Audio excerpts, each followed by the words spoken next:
as always, that was the good friend of the show, Colin Gow, with his song podcast that we have licensed officially. Do you think that he would record an original song for us? Why? Because we have a song called Podcast, and It's kind of like when Happy Days had they had their second song, like the Happy Days song, but first they played the Rock Around the Clock. Oh, they did have a second song. Yeah. I didn't know that. Well, I'll ask him next time I see him. I just dropped some weird knowledge, and this show just went downhill already.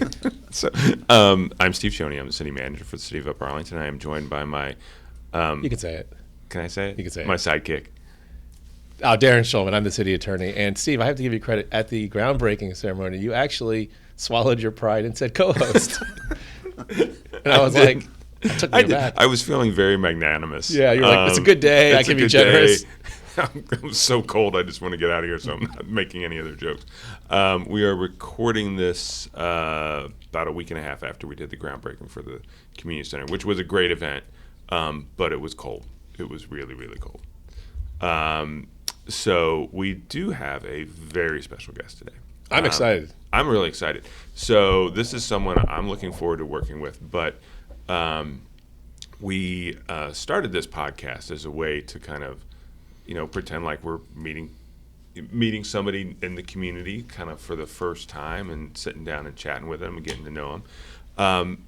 And in this case, this is kind of true. It actually is true. And in fact, was today the first time you've ever met our guest? Yes, and it might be our introduction of the community to this guest. Oh, no, so it's like flipping the script. I think this is a coming out party. There's an interview process and there's things you go through. And I mean, the Board of Ed, I really do genuinely like all of our Board of Education members. They are really fine people, but their interview process is one thing, and then coming on the pod that's when it's official.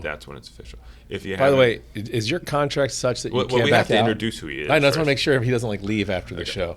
Does your contract allow you to leave if you don't like this podcast?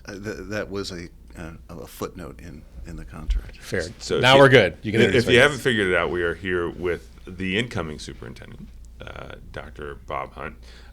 Welcome. Well, thank you very much. So I have heard, and you do prefer just to be called Bob. Absolutely, yeah. Okay, well, good, Bob. So here we have, we start off with something we call Start Bench Cut.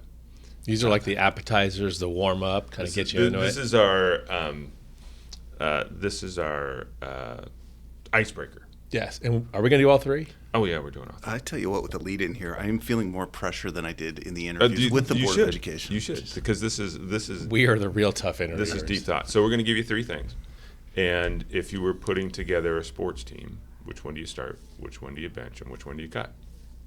The team? Basically, we're going to give you three things. One, you're ranking them 1 through 3, basically. But got it. The gimmick is one's on your team, one's on your bench, and one's gone. Got it. So which one of these would you do all the time? Which one of these you can do occasionally? Which one never again? Okay. All right, you're superintendent. Mm-hmm. Reading, writing, arithmetic. Oh. We had to go education themed. And we've got more for you. Yeah, we're going to hit you with a couple others.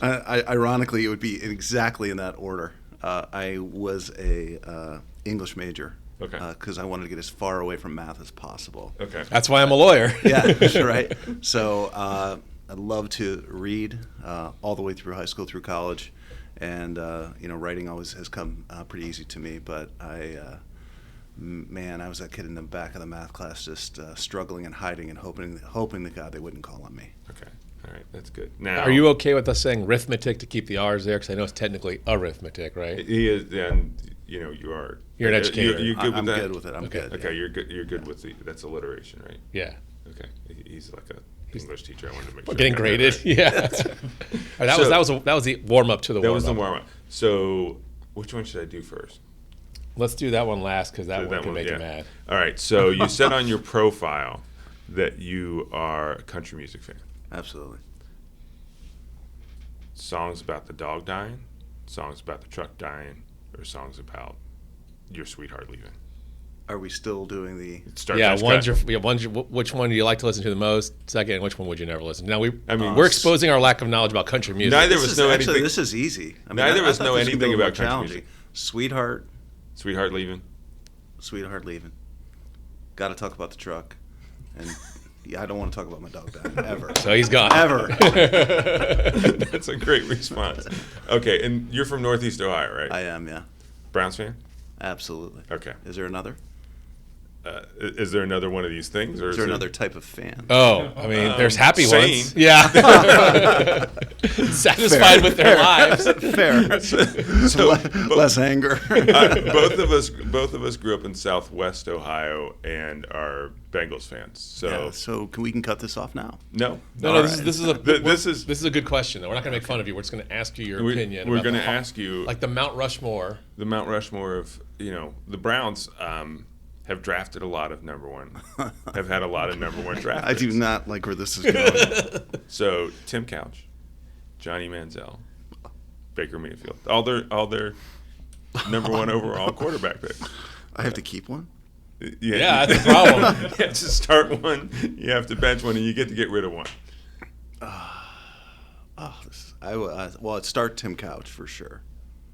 Which is kind of a sad state of being if you really think about it. Like, we don't want to spend the time here. I can explain his downfall, but we don't want to go there. We might, but okay. So he makes your team. Okay, who's on your bench? I will start him.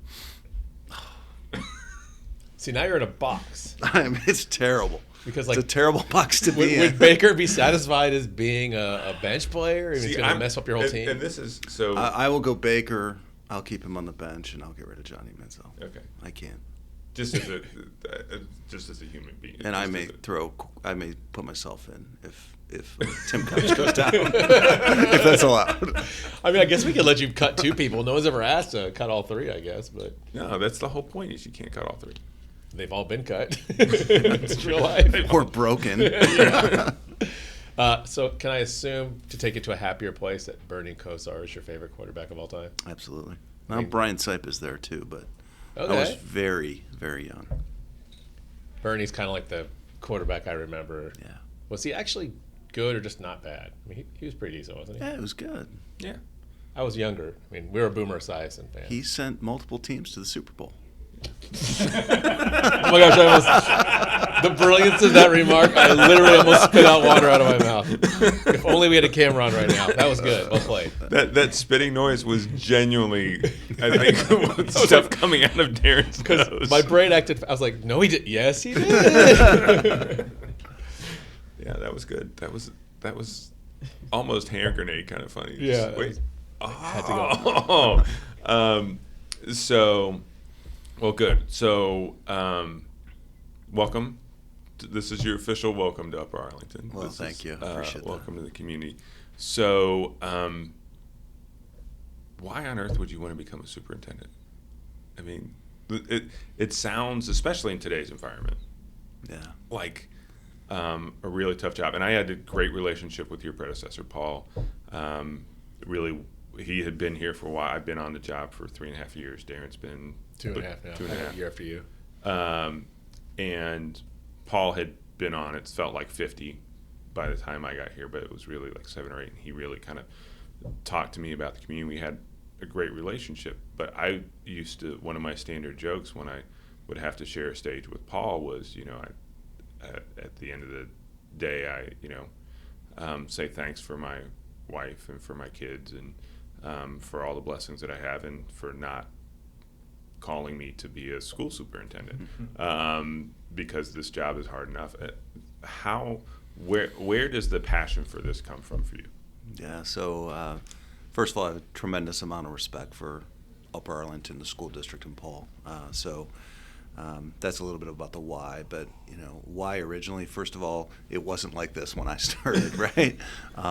It's been a pretty challenging time to be a school superintendent the last 3-4 years, but most of my career, quite honestly, were just opportunities in that next seat kind of opened up, and people reached out and said, "We really think you would be good." I went into this to be teacher, coach.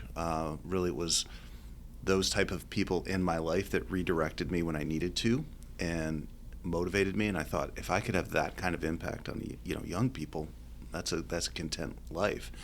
No aspiration to be in administration. And honestly, almost every move I made, it was something opened, someone called, felt right, felt like a little bit of a calling and a new challenge. and that's why I did what I did, and that took me all the way to the superintendency. So can you walk us through, just for your background, for people who might not be familiar, kind Sure. of maybe what you taught, how you moved along? You kind of referenced it a little bit. Yeah, so I was a high school or started middle school English teacher. Loved doing that. I had a co-taught classroom in the morning and a gifted classroom in the afternoon. So I dealt with all types of students and different learning styles, and loved that work. I was the middle school athletic director, kind of running the sports and interacting with kids that way. Became an assistant middle school principal. When just my assistant had left, and the principal came to me and said, "I know you've only taught for 5 years," which is something that came up earlier in my career. But we'd love for you to step in and do this, and then it just became a chain of the high school assistant principal opened, the high school principalship opened, an assistant superintendent opened, and then superintendent opened, all pretty much within the same district. And I just had either they couldn't find anybody else to fill the chair, or I had, at least in the board's eyes, done a good enough job to be given the opportunity. So you go in to be a teacher, and then you kind of pivot or get kind of drafted or groomed or selected to kind of move this other direction. Yeah, you don't go to superintendent school. No, so it's interesting. So when I went to be I'll never forget this conversation. I was a teacher. They came to me, said, "Would you interview for the assistant principal job?" And I said, "All right, well, I guess, yeah." So I interview, and I'm walking out with actually a colleague of mine taught on the same team, and he said, you're not going to interact with kids ever again. And I was so worried about it, but I found that to be so untrue. I was in the principal's office a lot. Yeah, actually. right. So that was untrue. So I got to interact with all the students then, right? It was, I tell you, the only job where I felt disconnected was when I was an assistant superintendent. I loved the high school principalship. I got that job, and I was in like this no man's land. It was just working with adults all the time, and I had to figure out, how do I interact with kids?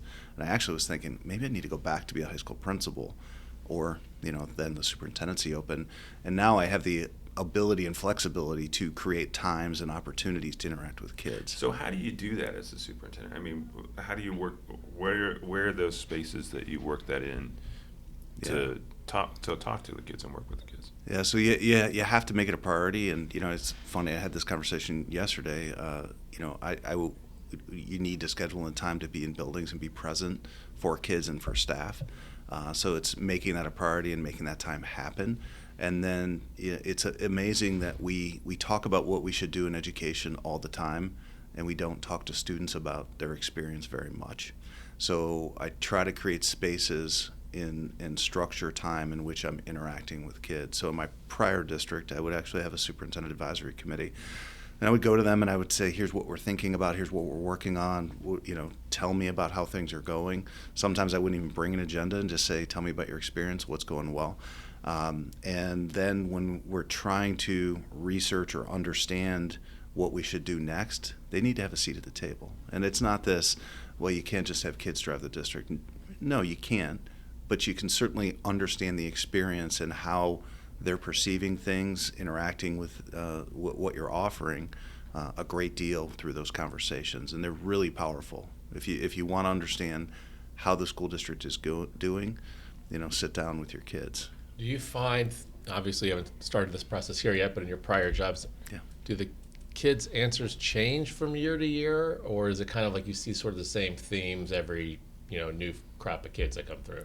Yeah, I think one thing, and I've had some of these conversations, one thing I will do differently here is create some type of rotating system to make sure that I'm getting different perspectives from kids. You do not want all of the athletes, all of the music folks, not all of the student council reps. You got to create diversity in that environment, and I'm thinking through how that will look here, but there will be some type of system, and kids can be as long as they feel comfortable with you, they can be brutally honest sometimes. My 4-year-old can be very brutally honest. Yeah, and I've got two, one who just graduated last year from UA and one who's a junior. And you're right, it's as I watch them and their kids, their kids, fortunately I don't have grandkids yet, watch them and their friends, it is interesting that one of the things that I think it's easy for everybody to fall into, and we fall into this at the city level, is you listen to those people who show up all the time. Mm-hmm. And so in a school environment, that's going to be your really active, engaged kids who are self-motivated and all that. At the city level, it tends to be those who are angry. I would guess that at the school level, you almost get the opposite, where the kids who are disconnected, who don't feel like the school's there for them, hide. And I would imagine that one of the challenges is, how do you, as the superintendent, get those kids to talk to you, or talk to any adult, much less you? Yeah, so there's structured ways to do it, and then there's the kind of go to their environment. And what I love about the design of the high school is similar to what I had in Chagrin Falls. I could go out one door, up a flight of stairs, and then I could pick any table I wanted, grab a sandwich and sit down and start talking. At first they look at you like you're this strange guy. What are you doing there? But if you do it enough, it's not strange. It's normal. Oh, he's just around again. And I've had some of my best dialogue in that environment, just being in the building. I mean, even already when I walk out the back of my office in UA, there's students gathering in those collaborative spaces, and I just walk up, ask about what they're doing. I think building those relationships and having that level of accessibility, which I know Paul had that level of accessibility too, is really important. And it's what, you go back to the why before. You need that to kind of, feel inspired and stay connected to, we're doing really meaningful work here. So you said earlier that you used to coach. Mm-hmm. What did you coach? So I coached football and wrestling. Okay. A year of girls basketball because I could not find anyone to do it. How did the team end up? So a full disclosure now, because I don't think you'll find any of these people, students or parents anymore. The 8th grade coach came to me, and I wrestled my entire life. My claim to fame is losing to Luke Fickle in this state wrestling tournament. Really? Yeah, there you go. Just wow, breaking news. It would have been cool if you lied and said you beat him just to see if he would react. We could start a Twitter war. He's like, I just want to clear the air. I think he's a 4-time state champ or something like that. So that would be hard. Yeah, a little hard. But so my basketball coaching career was the 8th grade coach coming and saying, literally, we won't have a 7th grade girls team unless you do this.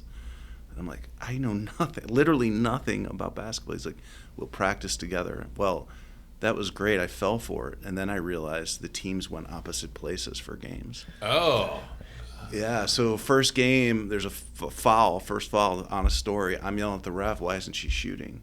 He's like, oh. The parents are like, and so I sit down, and luckily there was a member of my team that her dad was a high school coach, very, very talented, so I literally would let him go in the locker room. And I'd sit outside the door. I'd hear what she was yelling. I'd go in. I'd go, okay, we got to play better defense. We got to start rebounding. And so whatever she said became the coaching advice. So the moral of the story, I stepped up to help kids. Let's not get into the technicalities of the season. So as I'm guessing you're probably aware, there is a head coaching vacancy for the boys varsity team at UA High School. I think my resume is going to fall a little short. You have coaching experience. I mean, we are. Both my boys are basketball players, and so one of them's a rising senior. Yeah, I mean, I know people I can get you on the list. Or if you want to kind of pay it forward and have a coach that's never coached before. It would be a Steven. long list to get my name on it. How about Steve as coach? No, I am a terrible. Doesn't matter. Apparently, it works. No, I'm a terrible coach. I am a great. Before I had this job, I actually coached with the gentleman who's now our city council president, and another gentleman, Mark Hummer, who is the husband of Darren's predecessor, and is a judge. And I used to describe myself, I was not a coach, I was the general manager and director of player personnel, because I was the one who would have this was 5th and 6th grade. I would have the spreadsheet that said, okay, here's when Billy, Joey, and Johnny go in. Here's when Jimmy. Who brought the the orange slices? We were beyond orange slices at that point. Oh, that's no fun. Yeah. So, but yeah. So I no coaching skills. at all. If you hire Steve for a year, though, they'll bottom out and be so bad that the next person will Set 'em up for automatically be success. better. Yeah. We were not great last year. I'm just keeping it real. The boys would say that themselves. So one of the things I like, I actually enjoy doing like hiring interviews. I enjoy the process. So when you're hiring coaches, is there a favorite question you like to ask? Or personnel in general? The question I often ask that people always pause. Well, one, there was a gentleman, my HR director, who always used to like to ask the question of why manhole covers are round. I thought that was a very strange question. It is a very always strange came question. up. He Does loved make you that. think, I guess. Yeah. So there you go. We have an entire department that could answer that question for you if you really want to. When you send that out, let me know. Okay. I often like to hear about adversity. So I often ask the question about, tell me about the most difficult situation you've dealt with personally, professionally, because I always think that somebody who's reflective enough to understand when they kind of were up against it in life, and then it says about how they handled that and what they did with it. So I often ask about adversity because anyone can be successful when times are going well. So I'll ask you my favorite question to ask in an interview. What did you learn from your worst boss? What did I learn from my first boss? Worst boss. Your worst boss. I think just at the end of the day that you can be really the smartest person in the room, but it's all about relationships first. Like if you don't build relationships and build trust, it really doesn't matter how smart you are. That's a good one. You're hired. Thank you. Yeah. We will stamp our approval on that contract. Yeah, I think so far I think the board They did all right. They're doing all right. So as you're coming into a school district that's pretty well established. We're not in sort of economic or academic emergency. What is your sort of goal or vision or to-do list? I mean, what are you kind of planning coming up? I'm assuming they ask you this question in your interview, but like what are you trying to get done? Yeah, I think I've worked in similar districts. So most of my career have been in very high-performing districts. And I think one of the things you have to do early is and I talked about this already, is come in and listen and learn a lot about what is going well and what has been done and tried in the past before you can talk about what's next. My conversations with our team thus far has been about what's the next iteration of excellence here, because this district I visited when I was a high school principal 15 years ago. I came to Upper Arlington to talk about the IB program. So this district has always been kind of that next step or looking at what's next in education. And it's never a condemnation of the people that were before, but there's an expectation that will continue. Right. And to do that, you have to appreciate and understand where you're at. Everybody has issues. COVID was tough on everyone. There's repair that's needed. There's relationship repair. There's community repair. All of that has to happen. But I think there's a lot of talent here that wants to think about what that next iteration is. And everybody I've talked to, whether it be staff, administration, board, has a desire to talk about what's next. Yeah, it's you mentioned earlier that it's a different world being a superintendent, and we see similar things, but I don't think to the same kind of the locus of the intensity around societal change is not as deep into city government as it is in the schools. How do you begin to make that repair? I mean, it starts with listening, but beyond that, and what do you see as the role of the schools for kind of being that leader in community? Yeah, I think we do have a lot in common, right? We are the place where the community does kind of come together, and hopefully there's a common interest for success, right?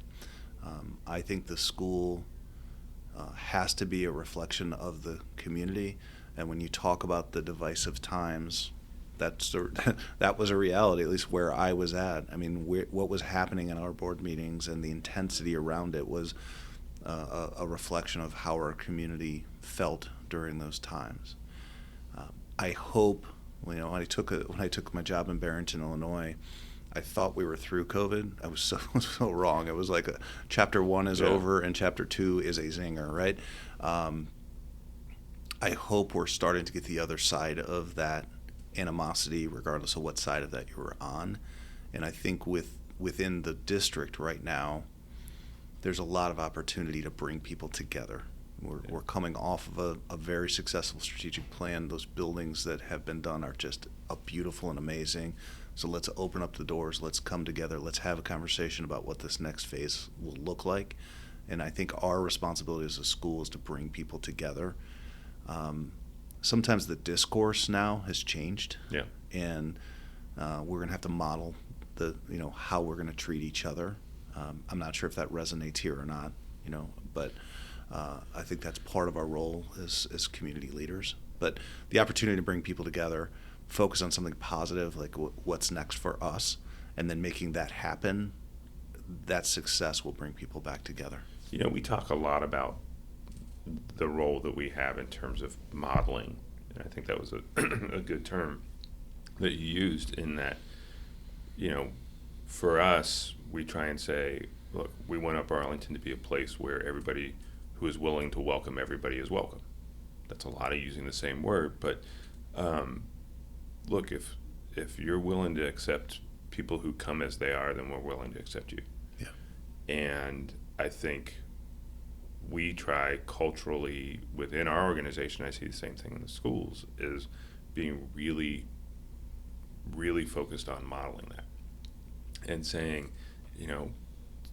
so long as you're not telling somebody else that they don't belong, it's cool. Mm-hmm. We're good. And really taking the time when somebody's got a critique or a concern, sit, listen, process, take that in. And I've seen that from your team, and I think that's something that this community really responds to well. I think one of the things that so far we've been pretty good at is the core of the community is a very, very well-informed, thoughtful community. There are, I talk a lot of times about there are 5%, and we've got the data to show it from various things we've done. There are 5% of the people in this community who hate everything. They don't trust government. They don't trust the schools. They don't trust anybody other than their group of friends and whatever media outlet it is that they focus on. On any one issue, they will gather another 15% of people. So we are building a community center that passed with 80% support without raising taxes and all this stuff, and that only had 80% support. We had 80% support for the library levy. We had 80% support for our police and fire pension. 20% of any one issue, 20% of people are going to say no. So 2 people at your 10 top at a event are going to say no. It's really focusing on, okay, what's within that, the 15% that don't say no to everything, what are their concerns? Have we thought them through? Have we addressed them as best we can? If you do that, the other 80% is 100% with you. Well, I was a English. You stole first, my right? follow-up joke. That's right. If you could write that out for me, I appreciate that. I was an economics major, so I do the math. The right. Pythagorean theorem going on there or something. Well, one of the reasons A squared plus B squared equals C squared. That's something. That's Is that the the Pythagorean? Pythagorean There you go. That's my math knowledge. One of the reasons we wanted to do this podcast is when the discourse was getting really nasty nationwide. I think people kind of forget that people who work for the schools and for the city are human beings, and so that's why we ask you goofy questions and people get to know you, because there is a person behind the decision that 2 or 25%, I'm not sure how Steve's math worked, people disagree with, but when they realize that you're just a person doing your best job and we're people doing our best job. Do you need me to put it on the whiteboard for you? We don't need to mark this up. I think it has really helped, and I've noticed that people, even when they call and they're upset about an issue, they're like, oh, wait a minute, I heard your podcast, you guys are pretty funny, and it does kind of bring the temperature down. So if you ever need to come back on and answer more goofy questions, we'll have you. Actually, I do have a suggestion for you. We have 2 email addresses for the show. One is fanmail@uaoh.net, and the other is hatemail@uaoh.net. You should, do a fan mail and a hate mail thing. Fan mail at the school district and hate mail, and then we can read the mean tweets like on night shows. Although we haven't gotten any mean tweets.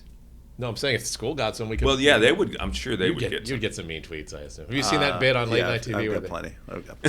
We'll read them in funny voices. You mentioned you were a principal in the past, and so there aren't a lot of movies about superintendents. Sorry, your job, I guess, isn't that cinematic, but there are a lot with principals in it, and TV shows. Do you have a favorite character that like you're like, yeah, I kind of like that? Like I'm thinking Mr. Belding from Saved by the Bell, or something like that. Do you have a super principal? The guy from Ferris Bueller's Day Off. That's a good question. I watch lawyer shows, so I'm always like, yeah, and so like, I am like one of the questions I think is about like a nerdy hobby, right? Yeah. That's coming. Like I don't watch any TV. Like, well, it's probably good for your zero educators, TV, to be honest. Right? So I'm not really good in the movie space or TV space. Like I watched Breaking Bad like a year ago and started talking about everybody how cool it was, and they looked at me like, it's over. That was like 10 years ago. There's this like, new show called Breaking Bad I discovered. Yeah, so, gosh, I don't know. Like, the only one I can think of is that Joe Clark guy, and he walked around with a baseball bat, so that wouldn't be good. No, that's probably not what you want. Yeah, no. That's not the 2020s kind of look that you want. Although you get a reputation. like I'm not. Please don't. Yeah, I want to be clear. But that's like the only example I could think of in my head. No Welcome Back Kotter, nothing. No. Wow. Okay. Just silence. No. I mean, this is a good thing because, like, if you spent all your hours watching every movie or TV show with like a teacher or a principal in it, you wouldn't have any time to like actually be smart. Yeah, well, I tell everybody like that'll show that I don't spend a lot of time on TV whenever you engage in one of those conversations, and then whenever I have to play in a golf outing, I prove all the time that I don't spend a lot of time on the golf course. I hit the ball really, really far. Just the direction. Thank you. Yeah. My ball typically goes short, and it does. I think sometimes it defies the laws of physics. Yeah. In terms of how far left it can go. Yeah. It's shocking. I can beat you both, and I don't really play a lot of golf, but I was in a league in my former place because they needed a person, and I had the worst score. But I actually had a shot off the tee go backwards because I hit it, and I hit a tree, and it bounced 40 feet behind the tee. I was like, I don't even know what you're allowed to do with that. So, bet you never hit a ball backwards. No, I have not. I've been there when someone else has hit it backwards without hitting a tree. But yes, that is pretty impressive. So do you actually golf just badly, or you don't even like to golf? Because you mentioned I actually when I was a teacher, I'd play like once a week maybe, and I was like okay, and I enjoy it. I love being out. I think that whole thing. But now I don't play very often, so it gets very frustrating. So what is your decompression thing? My kids, yeah. Okay. Yeah. And you've got 2 older ones. Yeah. And 2 younger ones. The younger ones are elementary school still? Yeah, they'll be 2nd and 4th grade when they get here next year. So, and I think with having one of the benefits to having older children and then some space and then trying it again, you appreciate it a little bit more, and you know that those moments of even frustration of throwing them in a car and running them here and there, and what can be stressful, it's going to change, and you're going to miss those moments, right? So I just think it's a reality in my life that I now appreciate that time so much, and these jobs take a lot of time. Yeah. You got to be present, and so I'm away a lot. So I don't have a ton of hobbies because I want to make sure I do that well, because I can't take any more kids. Yeah. So I want to enjoy. You're not going round 3. No. I mean, I'm surprised you. I mean, I have one, and she's put all the gray in my beard, so I'm done. I went straight to no hair. Just fell out. So what are what were the older ones into when they were in school? What are the little ones looking like they're going to be into?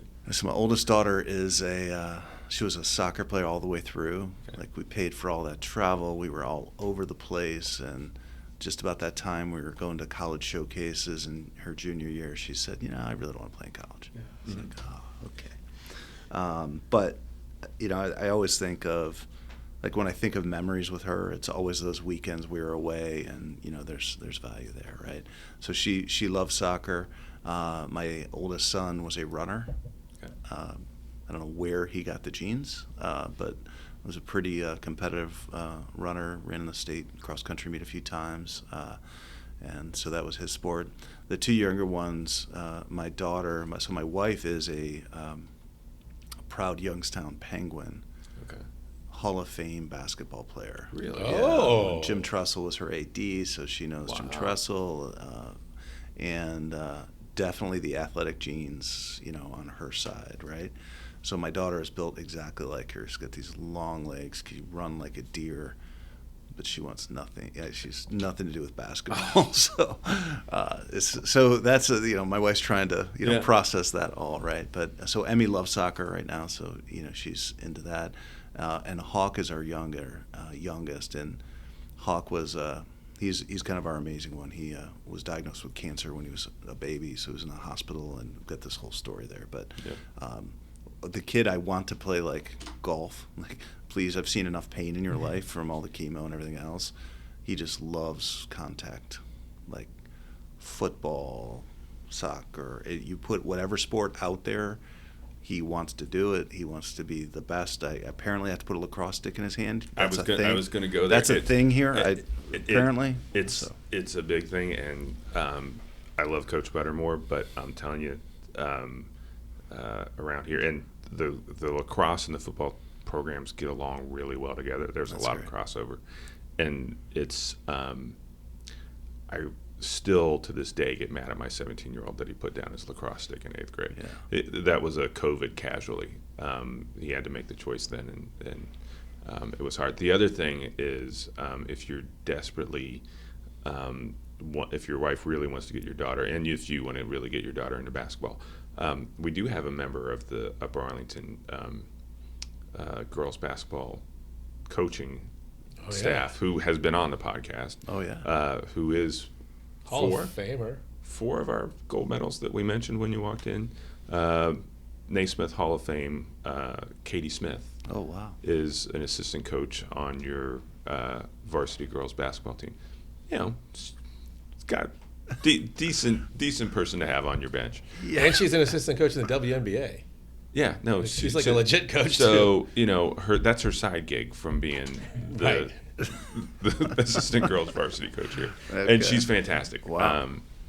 She really is a wonderful person who loves giving back to the various communities that she's involved in. So, I thought you were going to say we have 2 members of the City of Upper Arlington Friday Basketball Lunch League here, and we could meaning you you two, meaning oh you and Brian. me and Brian. Yeah, We can kindle the love of basketball through our poor defense and slow old guy game. I hit the over 50 thing. Although one other thing, how many Achilles tendons go? We have 1 Liz Frank injury so far. That's it. So I was going to say, I can relate to that kind of missing it. So I was in Indy last weekend with my youngest, and what is I've got probably 4 or 5 more AAU tournaments left, and half the time I was like, oh my God, I am so ready to be done with this. And then we would actually have some kind of a meaningful moment between me and my 17-year-old, and you're like, the phone died, and or he's like just so bored, and it's hey, let's go drive into downtown Indy, and driving around looking at downtown Indy and the drive down there. And he's a good kid. So it took him being so bored to talk to his dad. Yeah, pretty much. Okay, sorry. Yeah, that's what happens. I'm kind of there already. You're like 2 years. You're like 2 years away. She's 3, so. Yeah. Well, listen, we appreciate your time. We always finish with 2 questions, and we appreciate brutal honesty in this. What do you love about UA, and what would you change? And this is a little unfair because you're new, but we're still, as you could tell by the start bench cut questions, we don't mind asking unfair questions. I get you. So, what do I love about UA? I will tell you that when I got the call that it was open and they'd like to have a conversation, and I said this already a couple of different times, I don't know that there would be another district I would have even considered it for. So I moved I was 17 years in Chagrin Falls, pretty ingrained. Went to Barrington to run a very high-performing district there. Only been there a year and a half, moved my whole family. I picked up the phone because I know what kind of quality this community and the school district can provide selfishly as a parent. So I'm here as much as a parent as I am the superintendent. So I love the sense of community and buy-in that exists here. And I want to, we mentioned divide, right? If healing has to happen, I want to be a part of that. And I want to also ingrain myself into this idea that we're going to continue to set the bar for public education.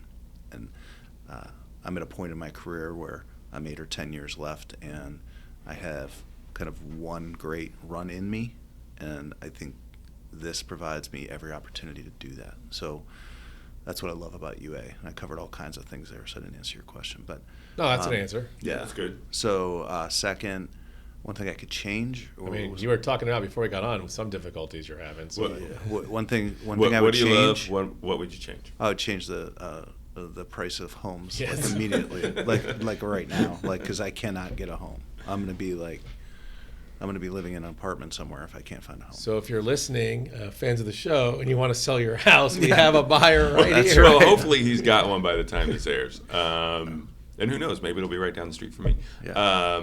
Well, listen, thank you so much for coming on. Thank you for choosing our community. Yeah. I mean that really sincerely. I really liked what you said about choosing the community, not just as a career, but as a parent. And I think when you talk to people in this community, the ties between the schools and the city are so deep because the borders are so contiguous, that people who came here because of the schools, and they chose to stay here because of the community. Yeah. And that's a pretty common story. That's my story. And we hope that it becomes your story too. Well, I appreciate the opportunity, and I would love to come back sometime. Okay, Yeah. sounds good. Oh no, it's required. That's another provision in the Another footnote in the It contract. is- it Dreaded is. contract. I talked to Lori Trent, and she made sure that she No problem. worked that in there. So yeah, that was a pretty good gratuitous shout out. Name drop for Yeah. one of his board members. Name dropping is smart because now they have to listen to the show. No, Oh yeah, we that's mentioned you right. want to listen to Yeah, it. no, I'm not sure when it is, Lori, but it's somewhere in the pod. You'll just have to listen Gotta until listen we get to to it. it. It's like the last second. I wasted 45 minutes of my life to hear my name mentioned once. Oh Thank you. yeah, and Lou and Jenny and oh gosh, I'm so bad with Nitty? names now. I'm gonna Nitty? forget one. Nitty, and she lives just right up the street here. You're not ingratiating yourself. Nancy. Nancy. Yeah. See there, I mentioned them all. Now they all have to listen. Now I didn't mention. Well, I mentioned one city council member in the podcast. Did I? Brendan, I mentioned. He mentioned Brendan, but he listens. Well, he listens. He listens. All right, we're done with our silliness. Thank you for coming on. Absolutely. All right, take care.